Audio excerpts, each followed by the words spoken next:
The television presenter, now 71, said her 3 years on the show were not something she wanted to mark at this week's reunion at the corporation. Instead, she politely declined the invitation as she did not want to look back. Scott said her memories of being a part of the BBC breakfast team on the red sofa made her feel like a combatant in a war zone. And she told how she had been warned about the snake pit atmosphere, adding, "I was forever fearful of being deliberately tripped up." As a result, she decided to turn down an invitation to join this week's 40th anniversary celebrations for the program.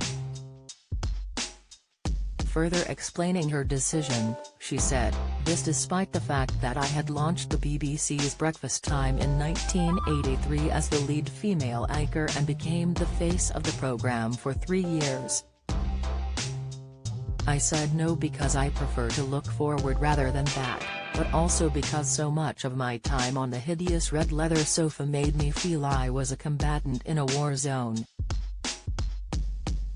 Then, as now, breakfast television sought to conjure up a relaxed, sunny, cozy, non-confrontational, all-friends-together vibe with its cheesy interviews and apparently unrehearsed chit-chat between the presenters and the morning's guests.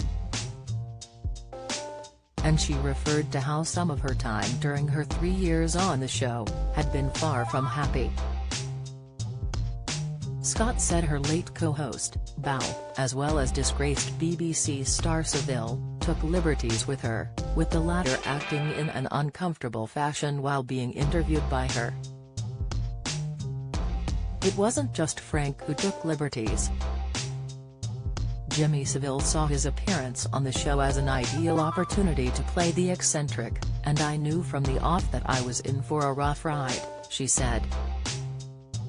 For more than 2 hours, he acted like a lovesick teenager as I tried to interview him. No matter how hard I tried to deflect his smutty innuendos, he kept coming back with more wink-wink, nudge-nudge suggestions. And she told how during the interview, Seville told her he wouldn't answer any more questions unless I gave him a kiss, after he failed to get a reaction from her with his repeated innuendos. The sequence infamously ended with an awkward kiss between the pair. Seville's litany of horrific sex crimes was later brought to light in 2012, a year after his death at the age of 84. Scott joined BBC Breakfast from the news at 10 on ITN aged 31 and admitted she quickly did not get on with her co-host Bao, who she branded Machiavellian.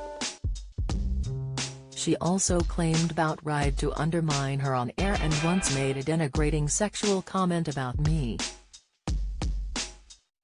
Scott added that the late former presenter of the show, who at the time was aged 50, would butt into her interviews and tried to appear like a dominant partner.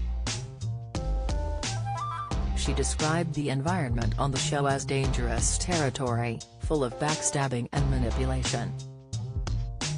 It was earlier this week that the corporation celebrated BBC Breakfast's 40th anniversary by uniting presenters past and present to reminiscence about how the show has evolved over the years. In a special episode on Tuesday, current hosts Sally Nugent and John Kay were joined by original presenters including newsreader Debbie Ricks, weatherman Francis Wilson and astrologer Russell Grant, who featured on the formerly named Breakfast Time, which launched on January 17, 1983. They also marked the occasion with the return of singer Leo Sayer, who was a guest on the first episode, and an aerobic workout in London's Waterloo station led by the show's original health and fitness guru Diana Moran. During the episode, Sayer praised the show's Day One presenters, Bao and Scott, as such stars. To be interviewed by Selina Scott at that time, it was very special. She was the Princess Diana of TV, so it was quite incredible to walk into the studio, he said.